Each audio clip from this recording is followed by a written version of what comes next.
them bones," they laughingly sang, and "Don't be cruel," and "Bye-bye love," combining their voices in harmonies and arrangements of Ruddock's invention. Light-eyed, olive-skinned Ruddock represented the third generation of a Negro Nova Scotia coal mining family. Both mother and father had colored blood in them, is how Ruddock put it.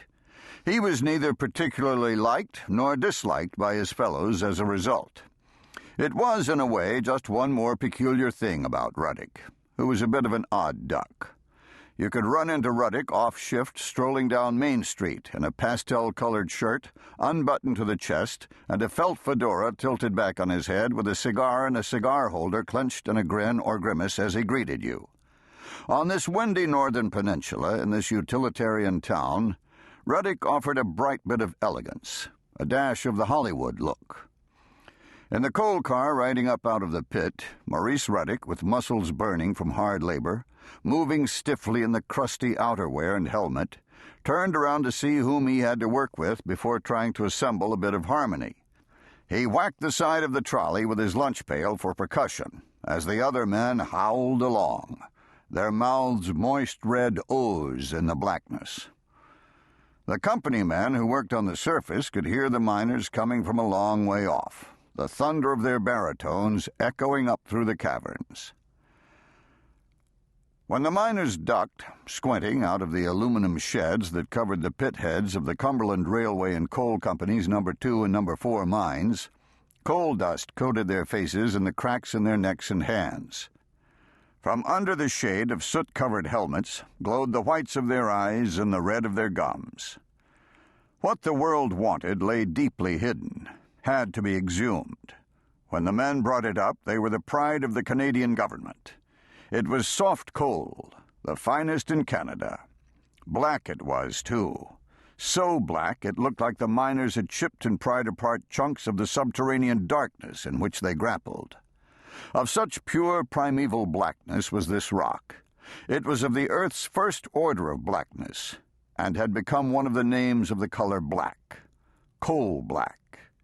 The stuff had last seen the light of day in the Paleozoic era, 300 million years ago, fanning its fingers in the sunlight as ferns. At the red brick lamp cabin, each miner returned his headlamp and battery for recharging when he was finished for the day and received in exchange, like a hat check token, a brass tag with his identification number. His battery was engraved with the same number. A plywood board full of hooks, like the board on which keys are hung in a parking garage, displayed the brass tags of the men currently on shift, wearing their headlamps. In a time of mishap or disaster, the board glittered with tags for too long, describing at a glance the numbers of men still underground. Even worse, the identity of a man killed in the pit could be confirmed by the identification number on his battery. In the wash-house, the miners shucked off their stiff coveralls like football players unbuckling their protective gear in a locker room, and suddenly seemed to have diminished in size by half. Odd little wormy creatures they looked then, with their sun-deprived, cold-speckled bodies and blackened, earthy heads and hands. Vigorous scrub-downs in the shower only dulled the charcoal black of the men's skin to blue, but their wives were tolerant. The women knew that nothing in this town, least of all their husbands, would ever truly be clean. Like sailors in their ships, the miners called the No. 2 mine She. She's taking on water in the sinking, they'd say of the mine's deepest level, or she's a bit warm this evening. Most of them loved the mine, the work, the fellowship. "Why, I'm just as comfortable in the mine," said old-timer Bill James, "as sitting in my chair at home." "I really do enjoy the mine," said Cecil Caldwell, who had worked it since 1930. "I haven't got a bone in my body that has not been broken."